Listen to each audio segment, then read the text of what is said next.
আমরা জানবো যে এই গীবত কাকে বলে, গীবত কার নাম, কিসের নাম গীবত। নবী করিম সাল্লাল্লাহু আলাইহি ওয়াসাল্লাম সাহাবা একরামকে জিজ্ঞাসা করেন, ওরে সাহাবারা তোমরা কি জানো গীবত কাকে বলে? সাহাবীরা বলেন, ইয়া রাসূলুল্লাহ, ইয়া হাবিবাল্লাহ, নবী গো, আল্লাহ এবং তার রাসূলই ভালো জানেন।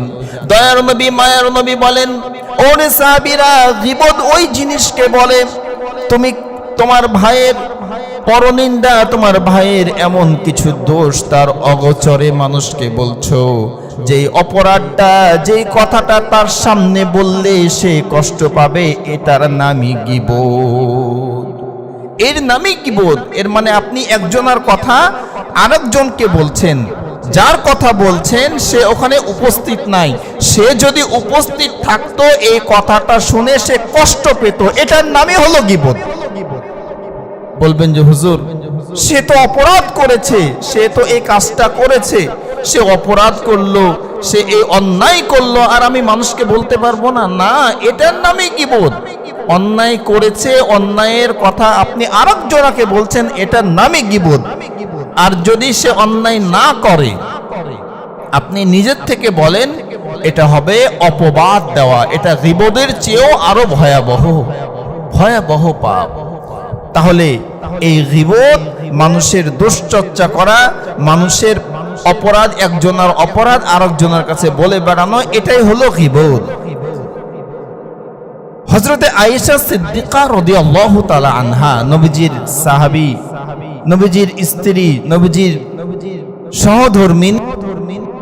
তো আয়েশা সিদ্দিকা রাদিয়াল্লাহু তাআলা আনহা একদিন হযরতে সাফিয়া রাদিয়াল্লাহু তাআলা আনহা সম্পর্কে নবীজিকে বলছেন যে, ইয়া রাসূলুল্লাহ, ইয়া হাবিবাল্লাহ, নবী গো, আপনার স্ত্রী সাফিয়া সে তো তুলনামূলক বেঠে, তুলনামূলক একটু ছোট।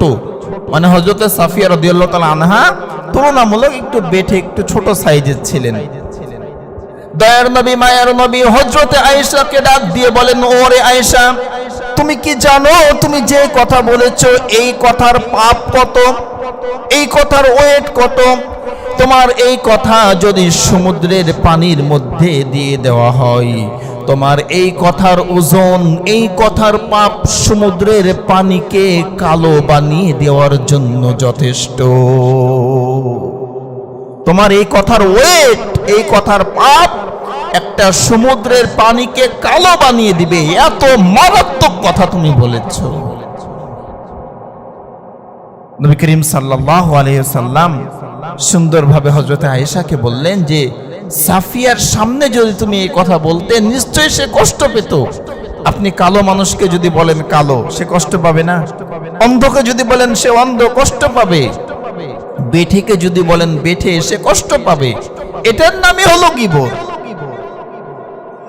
হযরতে আবু বকর সিদ্দিক আর ওমর রাদিয়াল্লাহু তাআলা আনহু, আবু বকর এবং ওমরের একজন খাদেম ছিলেন। হযরতে আবু বকর সিদ্দিক আর ওমর রাদিয়াল্লাহু তাআলা আনহু দুইজন সঙ্গে খাদেম আছেন। হযরতে আবু বকর ঘুমাচ্ছেন, ওমর রাদিয়াল্লাহু তাআলা আনহু ঘুমাচ্ছেন, ওনাদের সঙ্গে খাদেমও ঘুমাচ্ছেন। খাবারের সময় হয়ে গিয়েছে, খাদেমের কাজ ছিল খাবার তৈরি করা, কিন্তু খাদেমও ঘুমাচ্ছেন। হযরতে আবু বকর ওমর ঘুম থেকে উঠে দেখছেন যে খাদেমও ঘুমায়, খাবার রেডি হয়নি। খাদেমও ঘুমাচ্ছে, হযরতে আবু বকরও ঘুমাচ্ছেন, ওমরও ঘুমাচ্ছেন। আপনার বাড়িতে যদি আপনি ঘুমাচ্ছেন, আপনার স্ত্রী ঘুমাচ্ছে, আর যিনি রান্না করার দায়িত্ব, যার কাজের মেয়ে, উনিও দেখা যাচ্ছে ডাইনিং এ উনিও ঘুমাচ্ছেন। এদিকে খাবারের সময় হয়ে গিয়েছে, দুপুর হয়ে গিয়েছে। আপনাদের যদি ঘুম ভাঙে তো আপনারা কি করবেন, কি বলবেন? যে আমরা ঘুমাচ্ছি, আমাদের মতো মহারানী উনিও ঘুমাচ্ছেন, রান্না করবে কে? এমন কথাই তো বলবেন নাকি? হযরতে আবু বকর ওমর ঠিক অনুরূপ একটি কথা বললেন। আমরা ঘুমাচ্ছি, আমাদের সঙ্গে আমাদের খাদেমও ঘুমাচ্ছে, তার দায়িত্ব ছিল সে খাবার তৈরি করবে, না করে সেও ঘুমাচ্ছে। হযরতে আবু বকর ওমর ওই খাদেমকে বলেন, তুমি একটু নবীর দরবারে যাও, নবীকে বলো আবু বকর ওমর পাঠিয়েছেন একটু তরকারির জন্য। কিসের জন্য? একটু তরকারির জন্য, যে আমরা ভাত খাবো, একটু তরকারি যদি নবীর বাড়িতে থাকে একটু যেন দেয়। নবী করিম সাল্লাল্লাহু আলাইহি ওয়াসাল্লাম খাদেমকে বলেন, হযরতে আবু বকর আর ওমরকে যে বলো, আবু বকর আর ওমর তো কিছুক্ষণ পূর্বেই গোশত খেয়েছে, কিছুক্ষণ পূর্বে গোশত খেয়েছে। খাদেম এসে যখন এই কথা বললেন যে আবু বকর ওমর, নবীজি তো বললেন যে আপনারা নাকি কিছুক্ষণ পূর্বেই গোশত খেয়েছেন। হযরতে আবু বকর ওমর এই কথা শোনার পরে গা শিউরিয়ে উঠেছে। দয়ার নবী, মায়ের নবী তো কখনো ভুল বলতে পারেন না। আমরা দুইজন ঘুমিয়েছিলাম, কখন গোশত খেলাম, খাবার জন্য তরকারি আনতে খাদেমকে নবীর দরবারে পাঠিয়েছি, আর নবী বলে পাঠিয়েছেন আমি নাকি কিছুক্ষণ পূর্বেই গোশত খেয়েছি। দৌড় দিয়ে নবীর দরবারে এসেছেন, ডাক দিয়ে বলেন, ইয়া রাসূলুল্লাহ, ইয়া হাবিবাল্লাহ, আমাদের খাদেমকে আপনি বলেছেন আমরা নাকি গোশত খেয়েছি, আমরা তো ঘুমিয়েছিলাম গো নবী, খাবার জন্য তরকারি নাই, আপনার দুয়ারে আমরা খাদেমকে পাঠিয়েছি। আপনি বলেছেন, আপনি তো ভুল বলতে পারেন না, আপনি বলেছেন আমরা নাকি গোশত খেয়েছি। নবীজি বলেন, ওরে আবু বকর, ওরে ওমর, তোমরা তোমাদের খাদেমকে বলেছো আমরাও ঘুমাচ্ছি, খাদেমও ঘুমাচ্ছে। এই কথা তার সামনে বললে সে কষ্ট পেত, তার অগোচরে বলেছো তুমি তো তোমার ভাইয়ের গোশত খেয়েছো, আমি দেখেছি, আমি নবী দেখেছি যে তোমরা তোমার মৃত ভাইয়ের গোশত খেয়েছো। এটার নামে গীবত। মানে মানুষ কোনো অন্যায় করেছে, কোনো খারাপ কাজ করেছে, কোনো দোষ করেছে, এই দোষটাকে চর্চা করা, বলা বলি করা, এক কান থেকে আরেক কানে বলা, এটার নামে গীবত।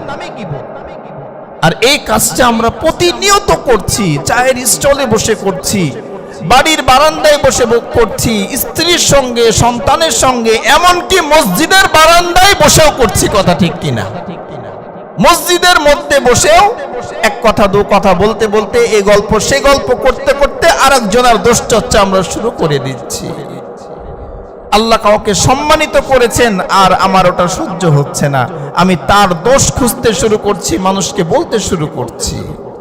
এর নামে গীবত, এটাই খারাপ। আর এই গীবতেরই এই পরিমাণ শাস্তির কথা নবীজি বলেছেন। তাহলে আমরা বুঝলাম যে গীবত কাকে বলে।